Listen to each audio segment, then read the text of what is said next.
Hey there, guys. It's me, Robert, again. I'm going to be doing one of my a comic in my wheelhouse today, Guardians of the Galaxy. The current run done by Brian Michael Bendis is probably one of my favorite stories going on in the Marvel Now right now. I won't lie to you. In the Marvel Now, there have been some ups and downs. There's like 3 or 4 really good books that I like, and the rest of them are just sort of But it's Marvel, and that's my favorite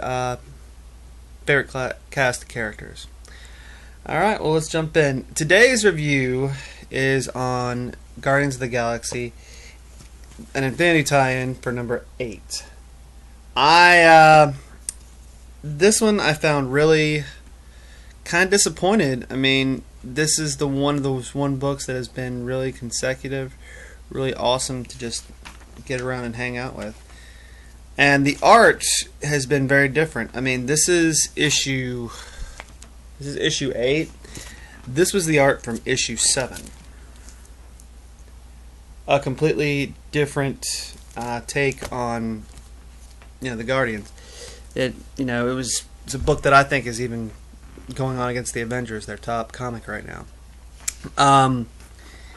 But just to give you some back history, if you're not familiar with Guardians of the Galaxy, like I said, I might be doing a review of some older issues. So if you really want to know the history of Guardians of the Galaxy, let me know and I'll do a back review on it. But anyway, real quick before I go over the 10-minute mark here. Guardians of the Galaxy's current run is Star-Lord, Rocket Raccoon, Drax the Destroyer, Groot, and Gamora.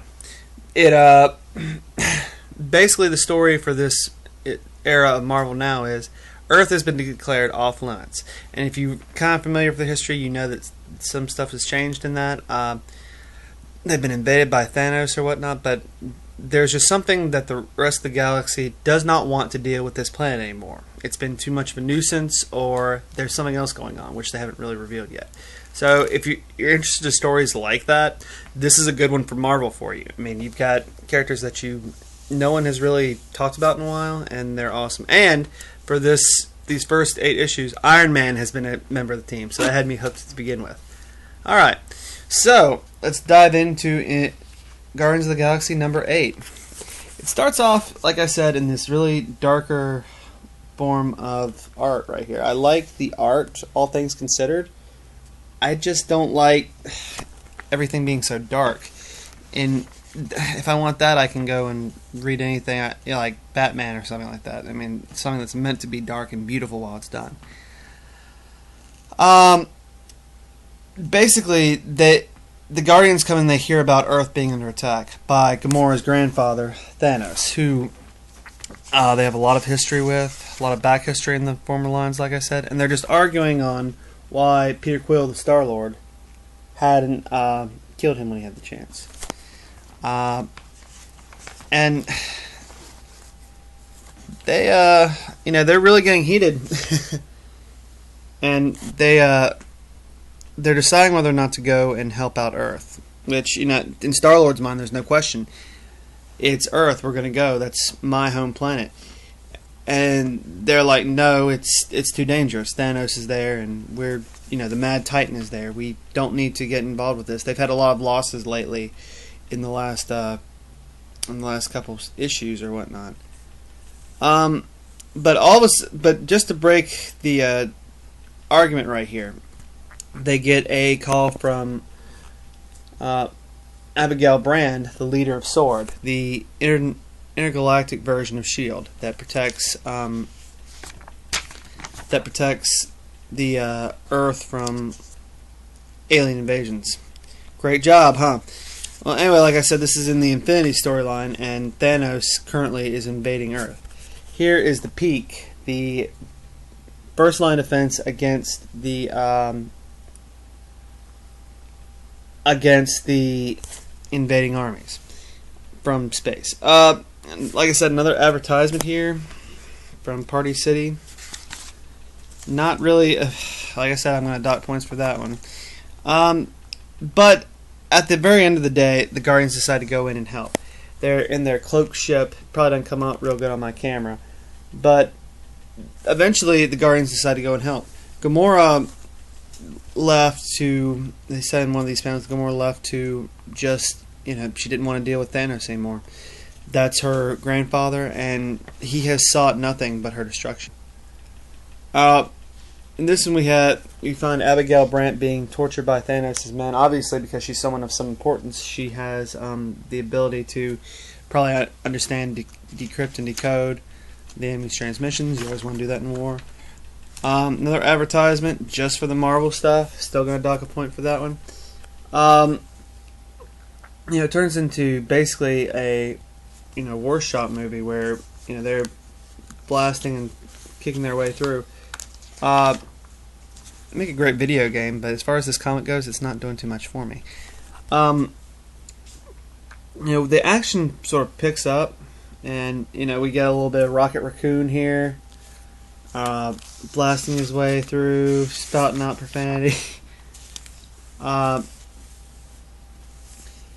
we find out where they get pinned down. They're down by everyone's fire, all the aliens, all the armies that Thanos has brought. And all of a sudden, the ship named Ship comes at front. Drax is piloting it and trying to come to the Guardians' defense here. The odds are stacked against him. This wouldn't be a bad story if it was just a little bit different. And the part that no one saw coming, especially after the last issue, Angela from Spawn shows up to help save them. Like I said, I didn't enjoy this one that much. Usually every Guardians of the Galaxy story I feel a little bit better because they're awesome. They're cool stories. This one was just a little subpar. Maybe because it's a tie-in. Maybe I'm just being a little too sensitive to it. But anyway, Guardians of the Galaxy number 8 is going to get a 3 for the story from me and a 2 on the art. I guess maybe I'm just being a little biased on this one because I love Marvel and I love Guardians of the Galaxy. I like Star-Lord. He's probably one of my top tier heroes right now. But I just don't get why it'd be this dark and depressing. I mean, I like color in my books. This one was just oil paintings and darkly lit shadows, and when something it just goes counterclockwise to what the entire Infinity storyline has been. I mean, it's been dark, but it hasn't been black. Put it that way, as far as color scheme's gone. So, like I said, a 3.5 on the story. And like I said, it's a tie-in, so I'm going to take that and 8 and hit too many advertisements. So I think that takes away from the story and the art. And the art, I'm going to give it 2.5 because I just don't like this style of art. So that's your Redneck review. 3.5 on the story and a 2.5 on the actual art, which is sad because the art really is what gets me to this book. And there's your Redneck review from Robert. Thank you very much. Bye-bye.